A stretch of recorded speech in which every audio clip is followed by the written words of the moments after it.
Bab 028. Yumna tertawa pelan. Enggak, Cimol ada di ruang lain kok. Enggak ada di kamar Haya. Susulin aja, kata Yumna yang membuat Taufik kini kembali merengkuh pundak sang istri.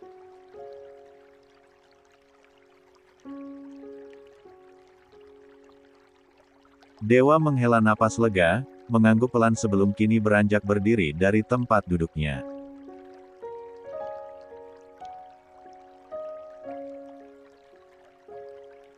Berpamitan singkat, meminta izin untuk ke kamar Haya yang sebenarnya tak perlu izin, toh Haya juga sudah jadi istrinya. Bukan kali pertama Dewa ke sana, tapi tetap saja rasanya masih segan.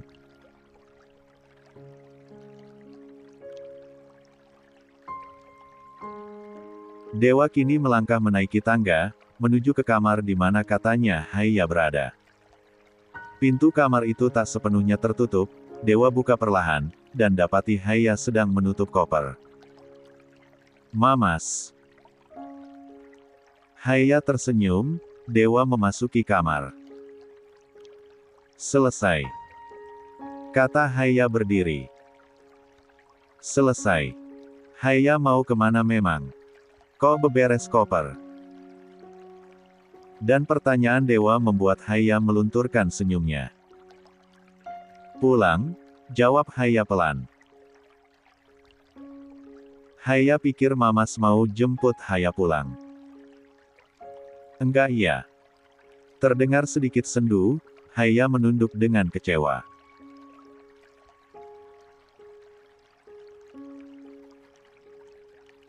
Dewa tersenyum samar, melangkah mendekat pada sang istri yang sedikit terlihat kecewa itu. Ah, rindu.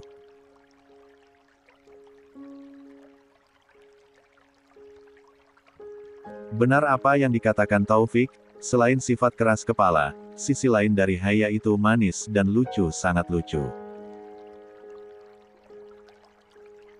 Sumpah demi apapun, Dewa tidak ingin berbagi pada siapapun kalau istrinya punya sifat itu.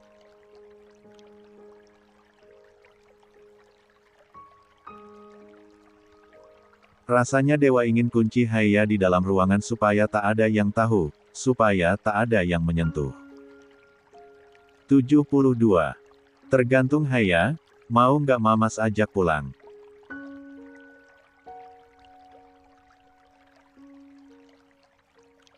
Tanya Dewa mengangkat lembut dagu sang istri untuk memandangnya.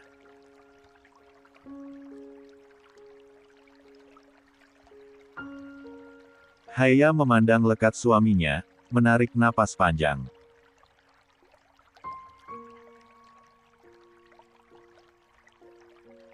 Netra keduanya sama-sama sendu, sama-sama menyimpan rindu.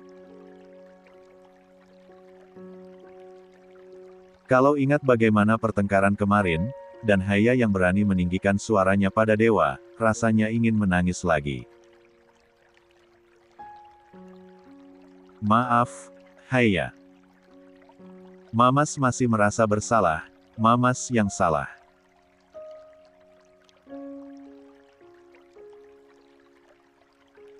Haya bosan dengar itu, sahut Haya cepat.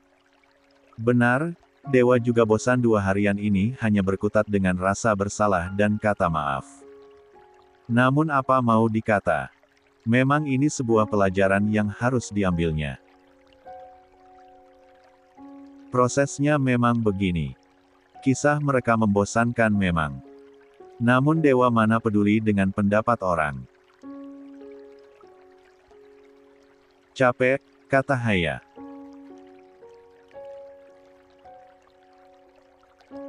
Haya tahu Mamas capek sama Haya. Enggak. Tapi tolong jangan nyerah ya. Haya bakal belajar lagi, Haya nggak bakal ulang kesalahan lagi. Haya promise. Haya promise. Haya mengangguk pelan.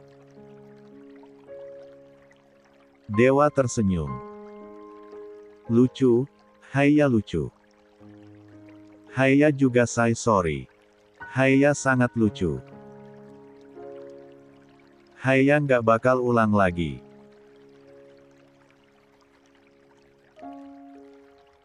Mamas beneran bisa percaya sama Haiya.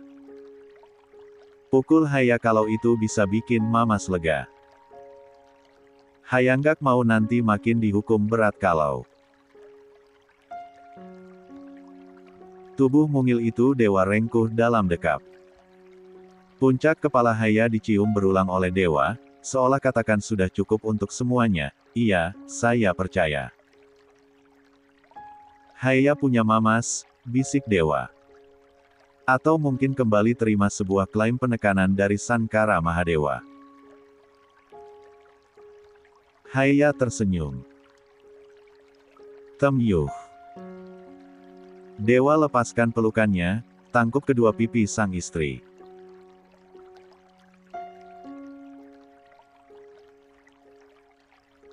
Mohon ampun, Dewa benar-benar mohon ampun karena sudah berani membuat mata itu menangis lagi hingga sedikit bengkak. Ah, Dewa tak sadar saja jika dirinya terlihat sama.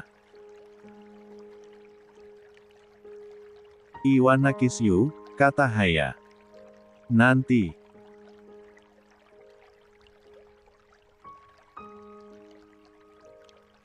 Tak terima penolakan, si bungsu lembayung sedikit lompat untuk memagut bibir Dewa. Membuat tubuhnya sedikit terhuyung, tapi Dewa tahan pinggangnya dengan segera. Sebuah kebiasaan yang sebenarnya sedikit ekstrim, karena kalau Dewa tak sigap jelas mereka akan jatuh. Dewa tersenyum, biarkan Haiya yang memimpin jalan. Ingin tahu seberapa jauh kemampuan anak kucingnya itu.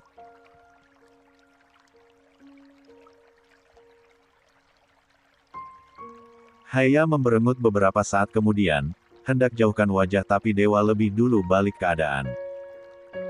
Pagut bibir Haiya dengan lembut.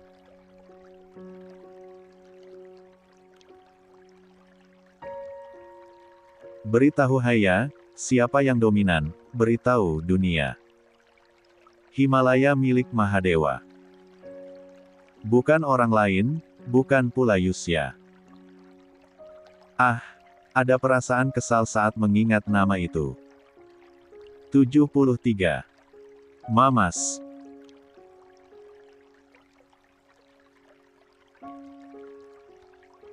Namun Dewa tersenyum menang saat mendengar Haiya sedikit merengek kepadanya. Konfirmasi kemenangan. Haiya memang milik Dewa.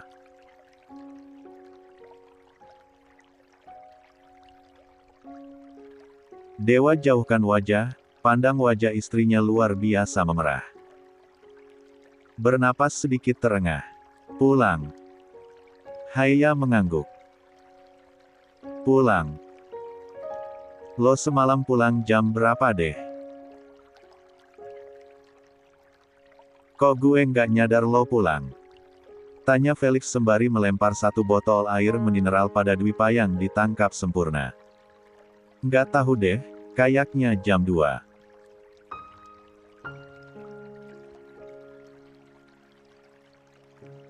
Nggak ingat juga, jawab Dwipa sembari membuka botol air mineral. Dari mana sih?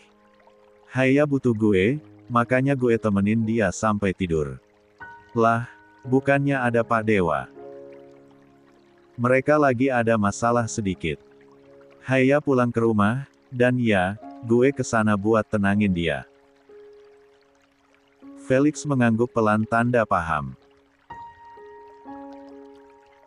Kalau untuk Dwipa yang menenangkan Haiya, itu bukan hal yang asing bagi Felix. Dia tahu benar, Dwipa itu sayangnya luar biasa dengan Haiya. Kendati sering pula jahil dan bertengkar, tapi layaknya saudara yang seolah menerapkan, tidak ada yang boleh nyakitin adik gue selain gue. Dwipa memang selalu jadi garda terdepan untuk melindungi Haiya. Dari dulu. Ternyata pernikahan itu nggak sederhana ya. Gumam Dwipa. Maksud lo? Ya, baik pernikahan yang karena sama-sama saling cinta, pernikahan karena perjodohan, semuanya ada rintangan masing-masing. Gue pikir hubungan pacaran aja yang kayak anjing, ternyata ada yang lebih bikin gue takut, tutur Dwipa.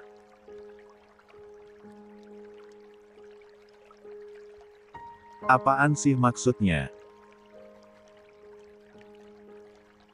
Lo takut buat jatuh cinta dan jalin hubungan sama orang apa gimana? Dwipa tersenyum samar. Entah. Gue ragu aja kalau gue masih bisa jatuh cinta. Gue takut aja kecewa. Belum lagi momi gue. Gue ragu ada cewek yang mau jadi menantu momi.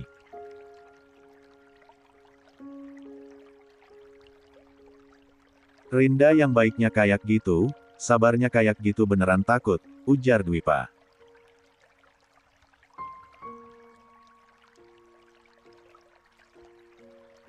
Felix tersenyum miris, menepuk bahu sang sahabat yang sebenarnya sedang ribet revisian skripsian. Sungguh, Felix tahu bagaimana perasaan Dwipa yang campur aduk.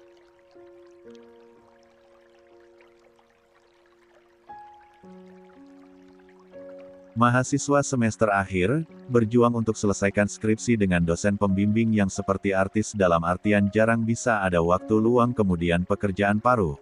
Pun menerima fakta Dwipa tengah bertengkar dengan sang ibunda, itu cukup membuat Felix merasa kasihan pada Dwipa. Buktinya Pak Dewa betah-betah aja jadi menantu momi lo, kata Felix setelah beberapa saat.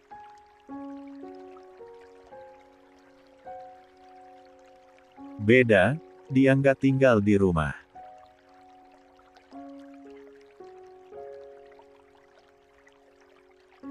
Lagian Pak Dewa memang pilihan momi buat Haya, ya jelas momi baik sama dia.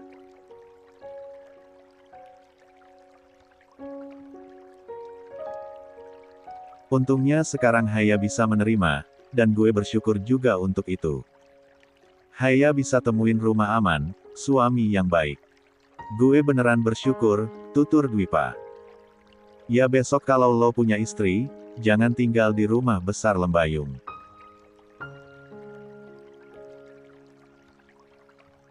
Bawa tinggal di rumah sendiri. Istri, gumam Dwipa pelan. Gue nggak yakin. Ya lo nggak mungkin sendirian seumur hidup, Dwipa. Udahlah, mikir yang baik-baik aja kenapa sih? Cinta itu nggak mungkin habis. Lo cuma butuh waktu buat jatuh cinta lagi, tinggal temuin orang yang cocok gantiin Rinda. Udah cukup. 74. Dwipa terdiam. Pengganti Rinda, ya. Dalam hati menyangkal mati-matian. Memang ada yang sebaik Rinda. Memang ada yang selembut Rinda. Memang ada yang sesabar Rinda. Beberapa saat terdiam, Dwipa menggeleng pelan. Cinta gue abis di Rinda, kata Dwipa lirih. Felix mengerutkan hidung. Bicara soal Rinda, perempuan manis itu sudah Dwipa untuk pergi ke kampung halaman.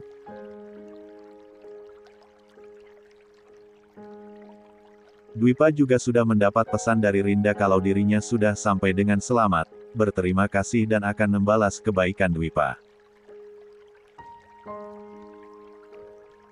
Namun tak bisa Dwipa balas, si sulung Lembayung itu menyerah dan biarkan Rinda untuk benar-benar jauh darinya. Hari ini ke kampus? Tanya Felix mengalihkan pembicaraan. Dwipa mengangguk, kembali menyuap sesendok bubur ayam. Lo ke kampus? Felix menggeleng lemah. Pak Dewa masih off. Gue belum ada bimbingan lagi, dan kayaknya bakalan lama deh. Apalagi dia masih ada masalah gitu sama adek lo. Aman.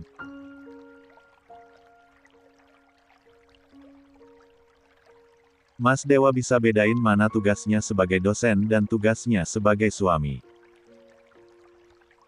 Cuma kayaknya kalau menunda bimbingan, memang cukup tertunda bukan karena masalah pribadi, tapi karena masalah BEM. Felix mengangguk. Gue dengar bakalan ada demo.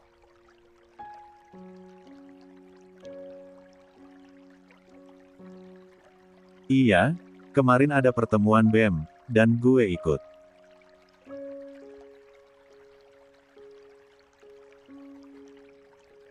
Ada gabungan dari Cendikia dan Cempaka Putih, jadi ada 3 kampus yang bakal demo ke gedung KPU. Kapan? Besok. Felix mengangguk paham.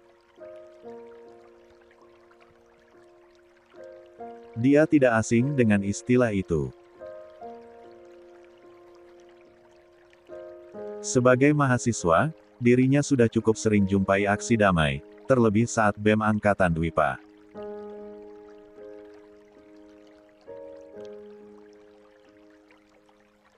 Pun ikut pula di dalamnya karena Felix juga sempat mencicip menjadi anak organisasi. Udah tahun segini, Indonesia masih perang sama tikus-tikus. Kapan sebenarnya Indonesia merdeka? Gumam Felix. Dwipa tersenyum samar. Merdeka. Indonesia masih primitif. Jauh dari kata merdeka. Merdeka yang mereka katakan itu cuma buat orang-orang yang berhasil raih kuasa, sedang orang-orang di bawah masih belum bisa merdeka. Felix menarik napas panjang. Mengangguk pelan dan mengambil satu tusuk sate telur puyuh dari wadah bubur ayam Dwipa. Tidak akan ada habisnya ternyata membahas perihal negara yang sudah sering disebut sebagai Konoha dan Wakanda itu.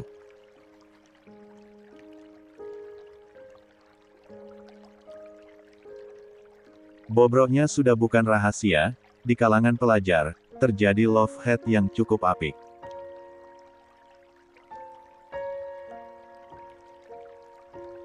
Atensi Dwipa dari bubur ayamnya teralihkan, saat ponselnya berdenting. Ada 2 pesan masuk dari orang berbeda. 1 new message from Maeda, BEM. Jekak Dwipa ke kampus hari ini. Atau kalau enggak, ada waktu luang.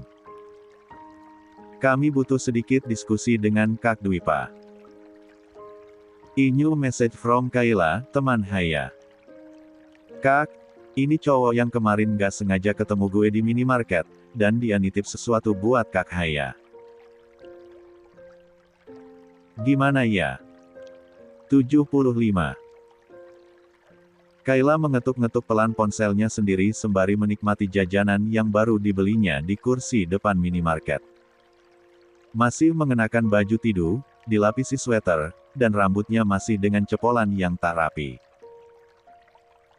Jangan salahkan Kayla untuk berpenampilan begitu.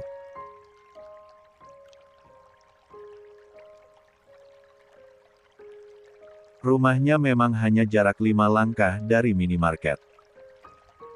Pun hari ini tidak ada jadwal untuk kuliah.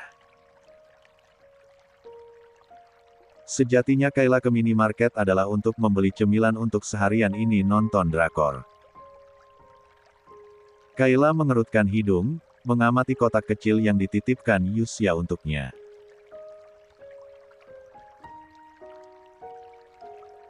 Mengenai mantan partner Haya, pemuda itu sudah pergi sejak 20 menit lalu dan selama itu pula Kayla masih di sini untuk menunggu Dwipa.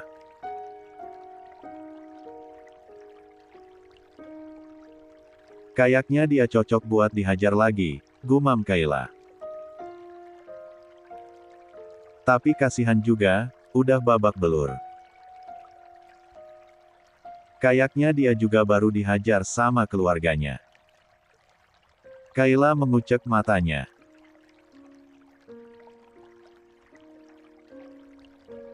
Kak Haya, hidup lo beneran ekstrim ya. Entah ini gue yang ngeri sendiri atau gimana, tapi emang gue nggak mau deh hidup kayak lo. Ngeri banget. Ingatan Kayla terlempar saat dimana tadi bertemu dengan Yusya. Tolong, buat yang terakhir kali. Gue cuma mau minta maaf. Tapi tahu gue nggak bakalan lagi bisa ketemu Haya. Tolong, sampaikan ini ke Haya. Ini memang punya dia.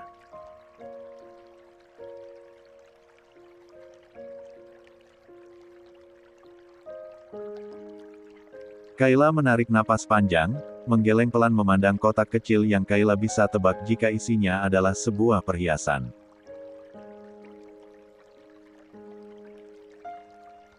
Ingin menolak, tapi memikirkan lebih baik Kayla yang menerima dibanding Yusya yang kembali menemui Haya.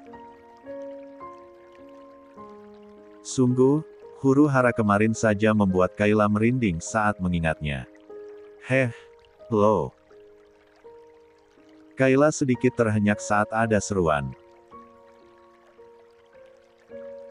Dirinya menoleh, dan mendapati Dwipa yang berjalan mendekat padanya.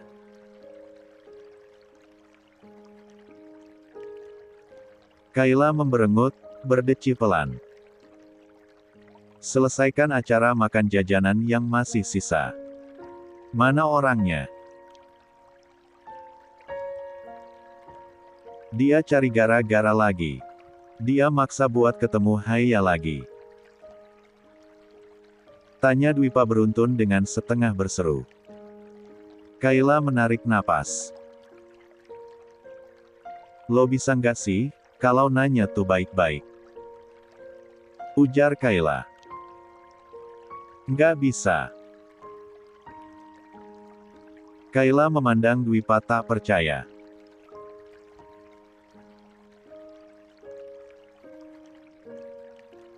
Cukup heran dengan orang yang tidak pernah tidak terlihat marah itu. Kayla kemari jajannya yang masih setengah, kemudian ambil kotak kecil yang tadi Yusya berikan padanya. Tuh, katanya dia nitip buat Kak Haya. Gue udah bilang kalau nggak perlu kasih apapun, dan gue udah ingetin kalau Kak Haya itu udah punya suami. Cuma dia tetap ngeyel dan nyuruh gue buat terima itu, suruh sampein ke Kak Haya, tutur Kayla. Dwipa tak menjawab, membuka kotak kecil dan kini bisa Dwipa lihat ada sebuah kalung yang sangat cantik di sana.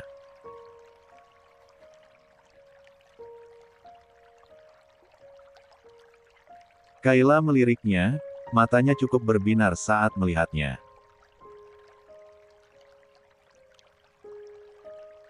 Dwipa melipir, menjauh saat tahu Kayla yang kepo. Pelit banget nih makhluk galak satu, dumel Kayla. Gue dengar. Kayla mendengkus kesal. Tak lagi peduli dengan Dwipa. Memilih untuk membereskan barang-barangnya, dan bungkus jajanan yang tadi menemaninya menunggu Dwipa di depan minimarket.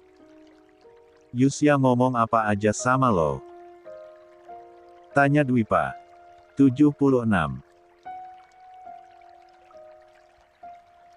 Nggak ada sih, dia cuma mau nitip ini. Dia tahu nggak bakalan bisa buat ketemu sama Kak Haya. Gue juga nggak banyak ngomong apa gimana, dia cuma maksa buat gue kasih ini ke Kak Haya. Cuma gue nggak berani, ingat Pak Dewa yang kemarin marah begitu bikin gue merinding ngebayangin kalau gue beneran kasih, ujar Kayla menjawab.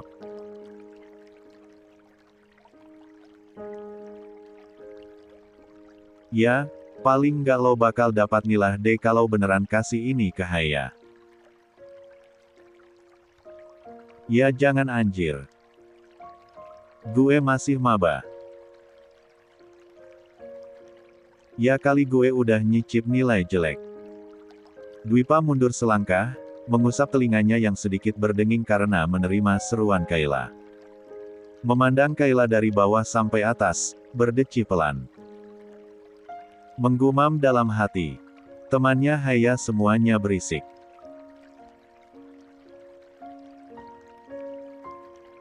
Gue nggak mau terlibat sama masalah rumah tangga Kak Haya. Makanya gue kasih tahu ke lo, kalau mantannya Kak Haya itu ketemu gue, kata Kayla kini merendahkan nada bicaranya.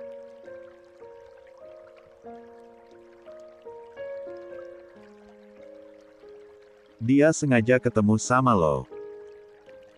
Enggak. Kami nggak sengaja ketemu.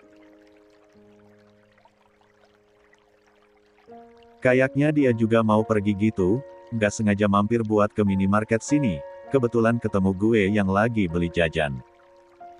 Valid. Nggak mungkin sengaja ketemu dengan penampilan bangun tidur itu, gumam Dwipa mengoreksi. Kayla berdecak, memandang penampilannya sendiri. Ah, bahkan sandalnya masih sandal boneka bulu. Bukan salah gue. Kata Kayla berseru. Gue nggak nyalahin lo, sahut Dwipa. Beberapa orang emang seleranya aneh. Sumpah, kakaknya Kak Haya ngeselinnya setengah mampus, gumam Kayla. Apa lo bilang? Dengar. Rumah gue ada di dekat sini, jaraknya 5 langkah. Gue cuma mau beli jajan, nggak ada niatan buat jalan. Makanya gue cuma pakai baju tidur dan langsung ke minimarket. Gue nggak ada niatan. Berisik. Gue nggak butuh informasi tentang lo. Dasar kulkas rusak.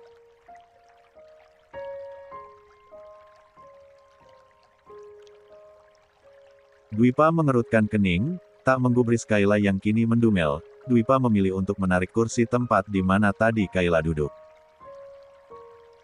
Mengamati kalung yang dititipkan Yusya. Ada satu setitik perasaan rasa tak nyaman sebenarnya melihat kalung yang dititipkan. Dwipa tahu bagaimana dua orang itu dekat dan bersahabat baik. Pun tahu sebenarnya saling memiliki perasaan masing-masing, sialnya, tak bisa terampaikan karena terhalang sebuah jalan yang sangat berbeda. Dia beneran mau pergi? Tanya Dwipa pada Kayla yang masih mendumal sembari membenarkan cepol rambutnya. Iya, dia pamitnya gitu, jawab Kayla. Bukannya bagus. Kak Haya nggak bakal diganggu lagi. Dwipa mengangguk pelan, menutup kotak kecil tersebut. Pandangannya kini sedikit kosong ke arah jalanan yang masih belum terlalu ramai itu.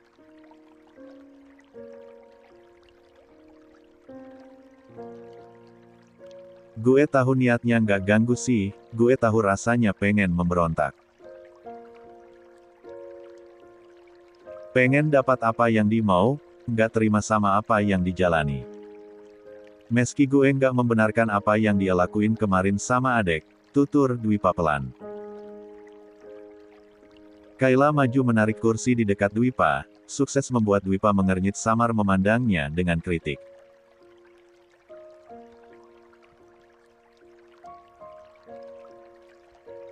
Jujur Kayla bukan orang yang kepo seperti Fiona, tapi untuk yang kali ini. Kayla cukup penasaran. Terlebih melihat ada orang yang sebegitu cintanya, hingga nekat, itu suatu hal yang baru Kayla temui.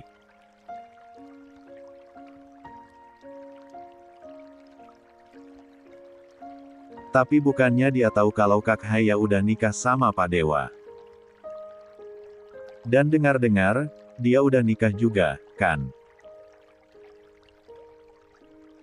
Gue nggak ngikutin tentang badminton, tapi karena gue kenal Kak Haya, gue jadi sedikit tahu.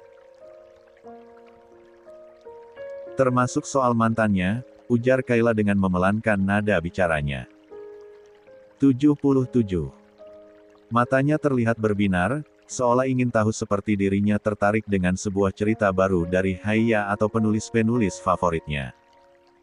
Gue rasa ini bukan perkara dia tahu atau enggak. Pernikahan itu memang bukan hubungan yang bisa main-main dan penerimaan itu memang sulit, seumur hidup itu lama.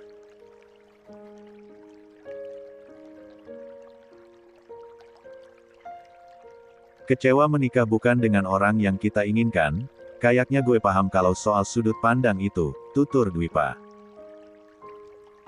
Kayla menutup mulutnya sendiri. Jadi lo dukung perbuatan dia kemarin? Nggak gitu bocil, sahut Dwipa.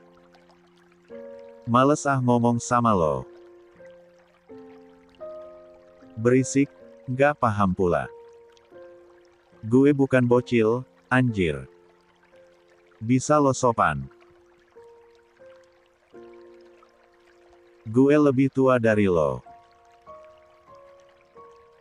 Lo manggil Haya pakai kak, dari tadi gue dengar nggak ada lo manggil gue kak.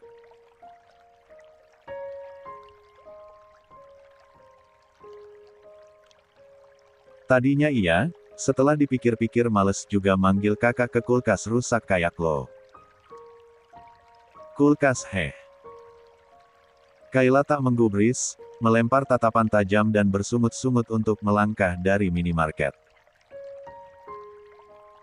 Mulutnya masih mendumel pelan, bibirnya sedikit mengerucut.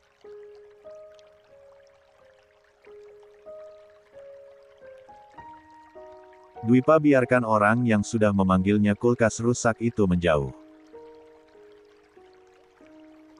Ucapan Kayla tentang rumahnya yang memang 5 langkah dari minimarket ternyata benar adanya. Hanya perlu menyeberang jalan, 2 rumah terlewati. Gadis dengan baju tidur dan juga sendal bulu itu sampai di rumahnya yang pagarnya setengah terbuka. Beneran deh, temannya Haya satu spesies juga kayak Haya.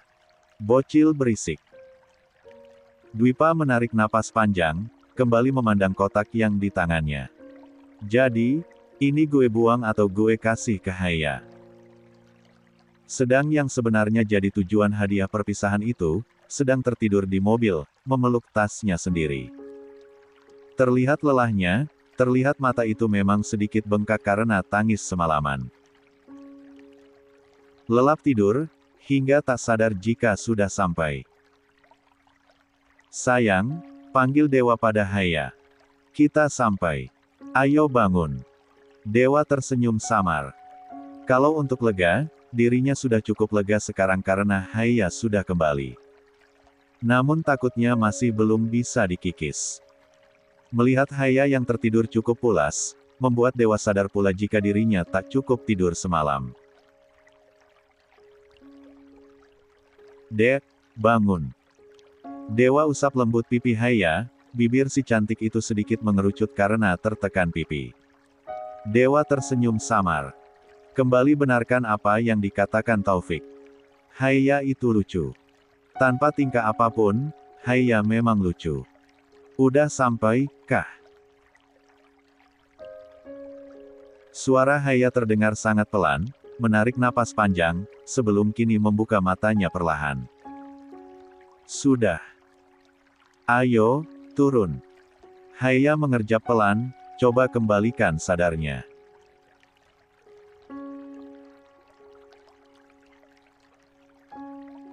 Dewa kembali tersenyum, mendekat, bantu Haya untuk melepas sabuk pengamannya. Mampir sebentar untuk kecup singkat puncak hidung sang istri. Keduanya turun dari mobil, dan itu cukup membuat hati Haya sedikit berdesir memasuki rumah besar sang mertua.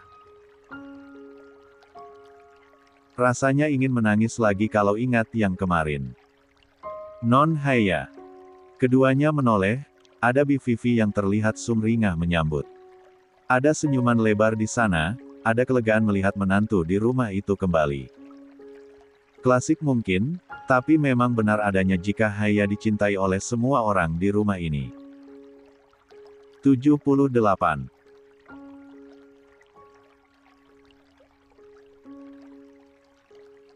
Non Haya sudah pulang, alhamdulillah. Non Haya mau dimasakin apa? Bibi masakin sekarang, ujar Bi Vivi. Ah, Haya baru makan di rumah tadi, Bi. Nanti siang aja kita masak bareng yuk, kata Haya. Buna mana? Oh, Buna tadi sebenarnya lagi nunggu Non Haya sama dan Dewa. Cuma tadi ada telepon dari sanggar, akhirnya Buna buru-buru ke sanggar. Dewa mengernyit samar. Ada tamu penting, Bi. Kurang tahu kalau itu, Den.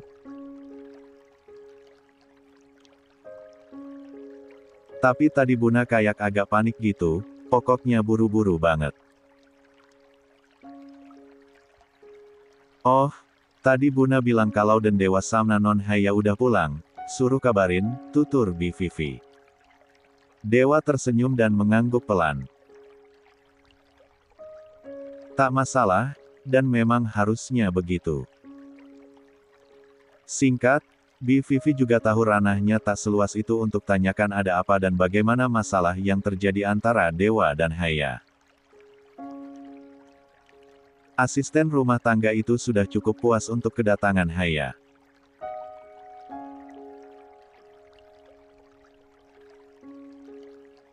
Sudahi sambutan singkat, memastikan Haya akan memasak apa nanti siang, Bi Vivi berpamitan untuk kembali ke belakang. Ada hal yang harus dikerjakan, katanya. Masuki kamar, langkah Haya terhenti.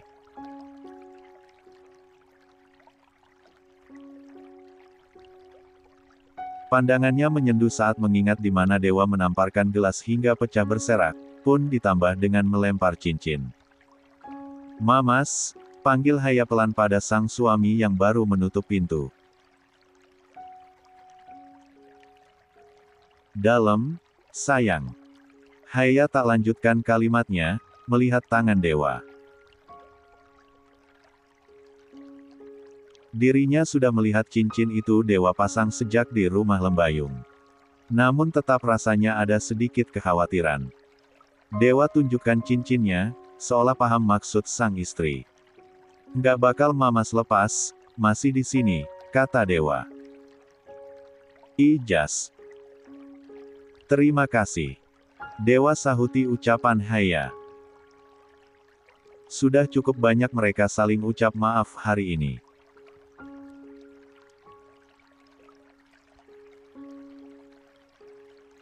Sudah cukup banyak penyesalan yang hadir di antara mereka, dan itu rasanya sudah cukup tak ingin Dewa tambah lagi. Terima kasih sudah pulang, kata Dewa kini mendekat. Mamas capek enggak sih? Capek kenapa? Percakapan kita cuma seputar maaf dan terima kasih. Haya beralih duduk di pinggir ranjang, mengangkat wajah memandang Dewa yang berdiri. Nggak ada batasan untuk meminta maaf dan terima kasihlah. Tapi mungkin bisa dibatasi untuk cukup hari ini. Benar. Haya sudah lelah dengan pembicaraan mereka seputar maaf dan terima kasih.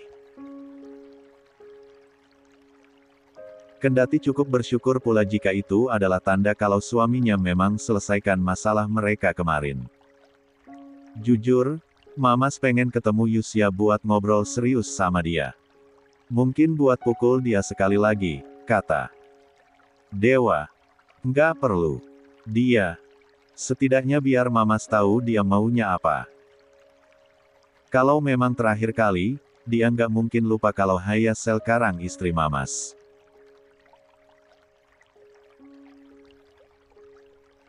Dia juga udah punya istri, apa nggak mikir kalau dia bakal nyakitin istrinya. Mamas cuma pengen selesai aja, sekali bicara. Andaikan bisa, mungkin Haya mengangguk tanpa menunggu nanti-nanti. Namun Haya memilih diam, memandang sang suami dengan lekat.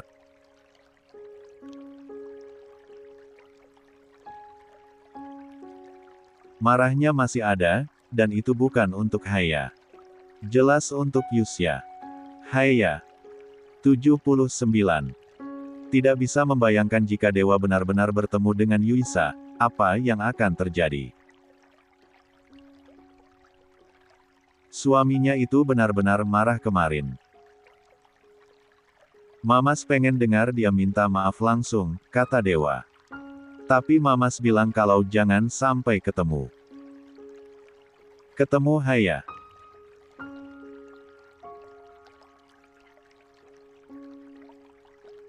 Haya menarik napas panjang, menarik pelan tangan Dewa supaya suaminya itu kini mendekat padanya.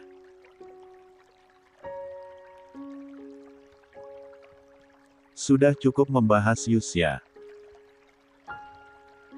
Haya cukup ngeri sendiri membayangkan Dewa yang marahnya tak bisa dikendalikan. Haya cukup trauma, cukup sekali melihat Dewa semarah itu.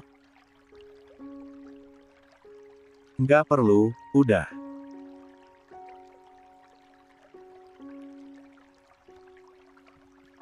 Mamas bilang kalau berdua jangan ngomongin orang lain, kata Haya lembut. Dek, Haya nggak mau Mamas marah lagi. Please. Dewa menyerah. Kali ini akan Dewa turuti apa yang Haya mau. Jaminan Haya tak akan bertemu dengan Yusya sudah Dewa dapatkan. Pun buat tenang pula saat Haya sudah tak ingin berurusan dengan si mantan partner yang katanya akan pindah itu. Mamas nggak ke kampus hari ini? Tanya Haya mengalihkan pembicaraan. Dewa mengangguk pelan, duduk di samping sang istri.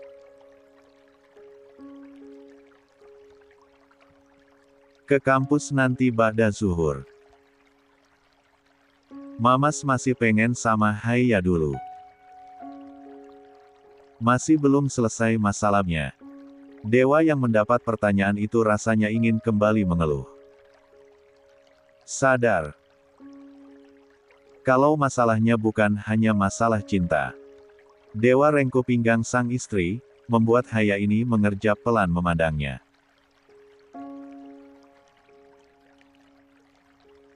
Doain Mamas, biar cepat selesai masalahnya ya. Pinta Dewa. Hati Haya serasa dicubit pelan.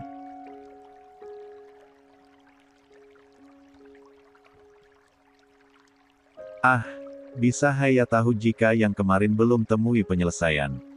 Haya tertegun, pandang Dewa yang cukup lelah. Ini bukan akhir, Dewa masih harus hadapi banyak hal setelah ini. Capek. Satu lirih Haya bertanya. Dewa tanpa ragu untuk mengangguk. Dia tidak akan menyembunyikan apapun lagi sekarang, sudah cukup untuk berlaga jadi orang penguasa segala. Nyatanya Dewa juga bisa lelah, dan di depan Haya, Dewa tak akan tutupi. Perayaan semua apapun yang terjadi, Dewa akan kunjungi dengan Haya sekarang. Haya menarik napas panjang, beringsut mencium rahang sang suami. Dewa tersenyum, tangannya kini dengan mudah angkat yang lebih mudah untuk ke pangkuannya. Ah, rasanya rindu. Padahal baru kemarin tak bertemu. Pinggang ramping itu Dewa usap dengan lembut, pandang sang empu dengan sedikit sendu. Istirahat dulu, Haya temani, kata Haya lirih. Tangannya usap lembut rahang tegas sang suami, sebelum kini melepas kacamata minus yang Dewa pakai. Membuat Dewa mendengar nyit samar. Kenapa dilepas? Ganggu. Dewa memicingkan mata, dan Haya tertawa. Oh, rasanya memang damai jika sudah berdua.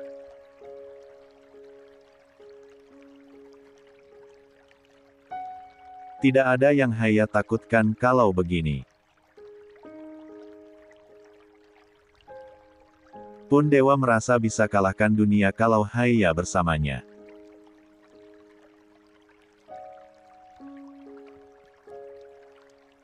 Dewa menghela napas, rengkuh pinggang yang lebih mudah untuk menghapus jaraknya. 80. I love you so bad, baby, bisik Dewa cium pipi Haya. Tak biarkan Haya berkata lebih untuk menjawab, Dewa kecup bibir sang istri. Berulang, sebelum kini pindah ke pipi kanan kiri, kemudian turun di leher jenjangnya. Haya bisa rasakan dewa tersenyum di sana, bila kering sang suami terbelah, membuat Haya kini remat baju dewa saat rasakan kecupan itu jadi hisapan. Mamas. Ponsel dewa berdering. Maeda is calling.